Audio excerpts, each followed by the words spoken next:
G'day legends and welcome back to Before the Birds. It's 4:20 a.m. The roosters are still asleep and the coffee is very strong. And we are live from KubeNest. In episode 1, we went down the complete 52-week journey, an overview of where we're heading for the year. In episode 2, we unpacked, why your sustainability data is a mess and what single source of truth actually really means. And today we're going to go down a path of your sustainability universe. So, where does all of your sustainability data actually live in this organization? If you've ever thought, yes, we have that data here somewhere, I think it's with HR, I think another part of the organization has it, then this episode is for you. So, why map your sustainability data universe? The question is, most organizations have no single picture of what or where their sustainability data comes from. So that means you don't have a clear data model design or clear data workflows. You keep rushing last minute to bring all of your data together right before a report. And you may miss like quick wins because you don't see all the sources that you already have sitting in your database. So the goal of today is not to fix any of these issues we have. The goal is to get one honest picture on one page. And that will consist of what topics I care about, which systems and files they live in, which people actually touch them. Then later in the episode, we'll clean it all up and formalize it. Right, now this part here that I've got on the screen can be broken out a few different ways. So if you're a small business or you're a global company, the labels may change, but the fundamentals of what I'm about to show you remains exactly the same. For today's purposes, we're going to use a mid-sized company and just simple thinking tool to get you start thinking about how to bring all this together. So as you can see here, I've got two boxes, corporate and projects. So corporate would be the offices, HQ, admin buildings, and sites sit underneath projects, where the actual work actually happens. There could be construction, wind farms, solar farms, whatever you have there as a project there. Now, like I said before, your organization might only have one physical site. So if everything kind of sits under your corporate or your one site location and all your projects sit underneath that, then that's fine. This is just split out this way to think about office style data versus on-site data. So if you're a smaller or larger company, you still run the same process, which is material topics, system, owners, and data quality. Okay, there are 4 major points that sit underneath these. So we start with material topics. What ones do we have here? We've got WHS, waste, emissions, people, energy, water, air, intensities, and habitat diversity. Now, they're all sitting underneath the one organization, but you may gather WHS data for corporate and projects. As you can see, the 4 here may be the same, but then the other ones like water, air, and habitat and biodiversity might only come from projects. Same, different people, different streams, different universes. So this is just something we need to think about when you're mapping this out. It can come from everywhere, okay?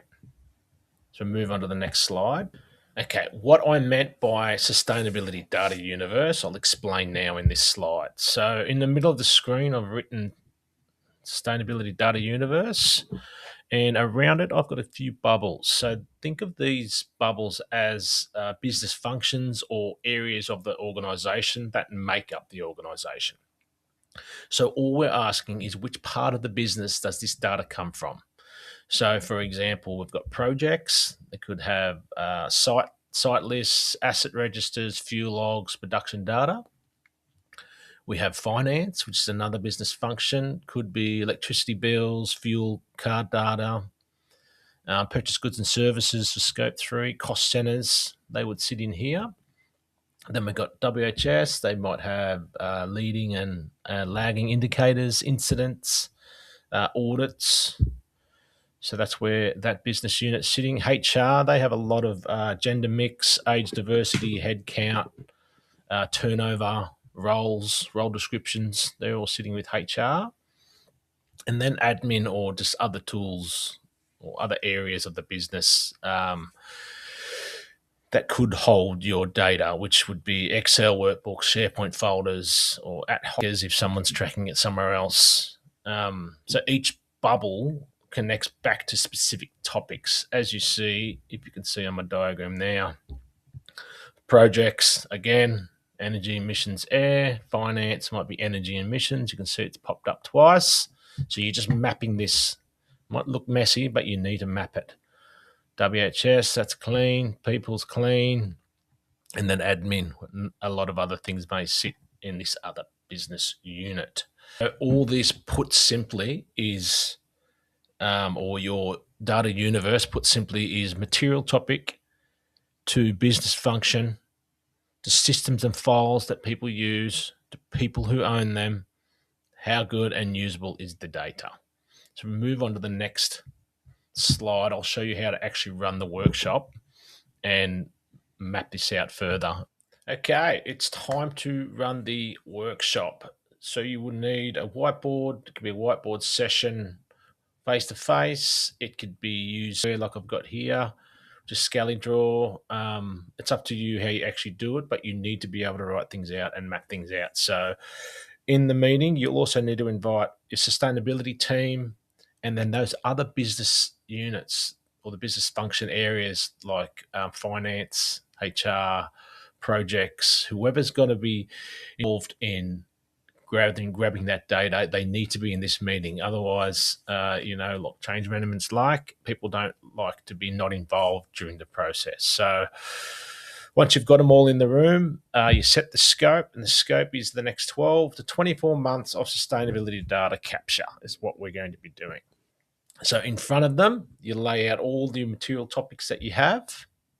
So you just list it all the way down to just your world, okay? And we're not trying to solve climate change in this workshop. We're just mapping where the relevant data lives in this organization. Okay, so step 2 is you just ask 4 simple questions for every single material topic that you have. The first question will be, which business function does this mostly sit in? Which systems or tools or should be the main place this lives? And who is the day-to-day owner? And how good and usable is the data right now? And in brackets, I have there maybe even exportability, because you want to know whether it's coming from another software or it's a PDF or an Excel format. So you just want to kind of know exactly how that's coming over. But just for this episode, and we're keeping this high level, we're just going to focus on energy and emissions as our worked example. So you'll still fill this out for every single topic, but I'll keep talking to the energy and emissions row so you've got something concrete to picture. All right, so your board might look like this. Emissions, which is your topic. Function sits with finance because they hold all of the, what do they hold? All of the fuel receipts. They hold all of the electricity. They hold all of your snow. There's potential that it all sits with finance, okay? So mostly sits. We've got to put something down.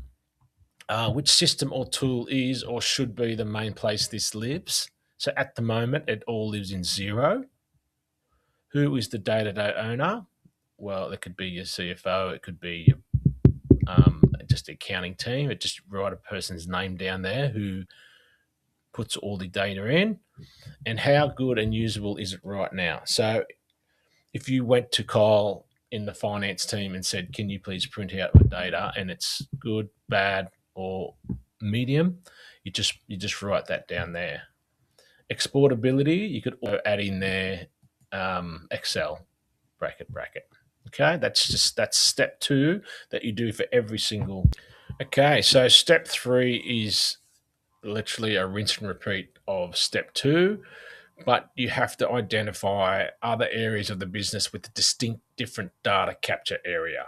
So you're applying the same lens, but if it's the same material topic, you may have to split it out because there's different data streams coming in for it. So we know we saw the corporate one that was easily mapped out, and then now with projects, we've literally got a project as the business unit. They're storing all theirs in a spreadsheet at the moment, and then the principal contractor is recording all of this information, and the data that they're collecting is actually okay. So you've mapped that out. That's just what step 3 is, making sure you've got all areas of the business captured. Step 4, you want to circle the leverage points. Okay, so stand back, look at the board, and for our example, ask, where is all our emissions data really coming from? If we have a look at the corporate level, we know that all the data is coming from here, from 0. And we look at the project level, it looks like coming from this spreadsheet that they have on site, for example. So you circle those in big bright colors, and then these become your leverage points. Okay. So if you clean these up and structure them well, a lot of the reporting pain will go away. But if you ignore them, you'll keep firefighting every single cycle. So that's it. That's your sustainability data universe version 1. In the later episodes, we'll break this out further. But for now, the big move is to go and talk to Kyle from finance and say, this is your data, baby. Let's design this properly. Okay. With that conversation, you can dive into your data workflow. This is high level. The actual specifics of what you do sits underneath this. Okay. So for today, the win is simple. You want an honest map of all your topics. You want to know what business units or functions look after those topics, what systems we're using to store the data, who owns it, and what's the quality of the data. Okay, so what you can do this week, homework between now and next Monday, is run your own 60-minute sustainability data universe session. So invite sustainability, finance, ops, WHS team, IT if you need, scope it out and see what you come up with. Hopefully your output will be one messy but honest diagram or table, if you need to use Excel to do it, labeled Sustainability Data Universe version 1. So if you drop that into your sustainability data folder, then it becomes a starting point for naming conventions, data models, governance, and later your software decisions. Okay, good luck. Okay, now we'll have a sneak peek of the Nest cube. What inside here is where we take what we did with the data mapping and the universe and formalize it inside KubeNest. So if you could see under locations, so organization is where everything sits as part of your high level, but breaking out that further is all your locations. So this is where your structure and your hierarchy would map to all of these, which you had a look in that universe. We know we have all our material topics here. Inside here, we've got API integration and bulk uploads, which is just amazing. You can connect to your high leverage systems. So that was the second part of the universe. And then contractors can enter data themselves into KubeNest as well. So that was instead of into their spreadsheet, they can literally come into here. They've got to sign on and add their data straight in.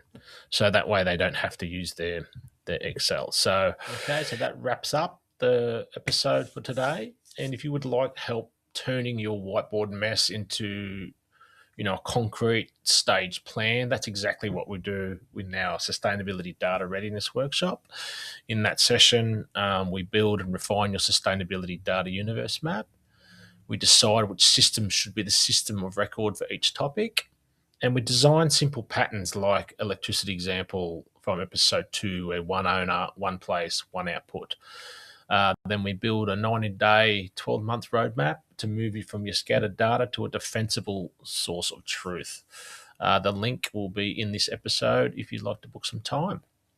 Next Monday, we're going to zoom in on something painfully unsexy but absolutely critical.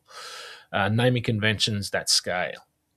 How to name entities, sites, and metrics so everything you've mapped can actually talk to each other.